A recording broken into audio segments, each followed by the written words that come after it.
పెండ్లి వస్త్రము కలిగి ఉన్నారా? ప్రభైన దేవుడు తన ప్రియకుమారుడైన యేసుక్రీస్తును లోకములోనికి పంపించి ఉన్నాడు. అది గొప్ప విందు. అయితే ఆ కుమారుని ద్వారా పరలోక రాజ్యానికి దారి చూపించాడు. పరలోక రాజ్య సంబంధమైన సంగతులు బోధించుట ఇది పెండ్లి విందు. గమనించాలి. మీరు ఈ సందర్భంగా గొప్ప విందులో వచ్చినంత మాత్రాన మనం పరలోకానికి వెళ్ళం, అనగా ప్రభువైన యేసును అంగీకరించినంత మాత్రాన మనం పరలోకానికి వెళ్ళం. అయితే క్రీస్తునందు పరలోక రాజ్య సంబంధమైన సంగతులన్నీ పదిలపరిచాడు తండ్రి. అయితే క్రీస్తును గురించిన ఉపదేశాన్ని, క్రీస్తును గురించిన శ్రేష్టమైన సంగతులన్నిటినీ బోధించి ఆయన పెండ్లి విందు అని దానికి పేరు పెట్టాడు.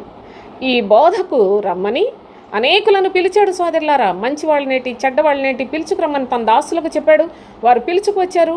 అయితే వీళ్ళందరూ లోపల, అనగా దేవుని యొక్క సంఘముల్లోనే, దేవునిలోనే జీవిస్తున్నామని చెప్పుకొని దేవుని యొక్క మాటలు వింటున్నారు. కానీ వీరికి నిజముగా పెండ్లి విందులో కూర్చున్నాం, పెండ్లి వస్త్రం ఉండాలి అనే మనసు ఎంతమందికి ఉన్నదనేది ఇక్కడ మీరు గమనించాలి. అనేకులను పెండ్లి విందుకు పిలువనంపించినప్పటికీ పెండ్లి కుమారుడు క్రీస్తును పోలి జీవించుట పెండ్లి వస్త్రము. అయితే రాజు విందుకు కూర్చున్న వారిని చూడ లోపలికి వచ్చి ఒక వ్యక్తిని పైకి లేపాడు. స్నేహితుడా, పెండ్లి వస్త్రము లేకుండా ఇక్కడికి ఎలాగూ వచ్చావు అంటూ ఉన్నాడు. కనుక మీరు జాగ్రత్తగా మీ ఆత్మీయ జీవితాన్ని ఏ విధముగా ఒక దినాన ప్రభువును కలుసుకోవటానికి సిద్ధపరచుకుంటున్నారో జాగ్రత్తగా ఆలోచించినట్లయితే మనకు పెండ్లి వస్త్రం ఉన్నదా, అనగా క్రీస్తును పోలి జీవించే సిద్ధపాటు కలిగిన ఆత్మీయ స్థితి మనం కలిగి ఉన్నామా?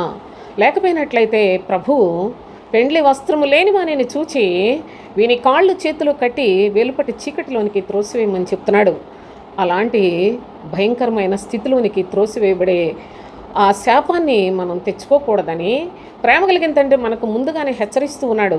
మనము పెండ్లి వస్త్రము కలిగిన వారముగా, అనగా పరలోక రాజ్య సంబంధమైన సంగతులను వింటూ ఆ యొక్క వినిన విషయములలో విశేషమైన జాగ్రత్త కలిగి ఉండి మన ఆత్మీయ స్థితిని బలపరుచుకుంటూ దినదినము శరీరము దాని యొక్క మనస్సును చంపుకుంటూ ప్రభు రాజ్యం కొరకు సిద్ధపడదాం.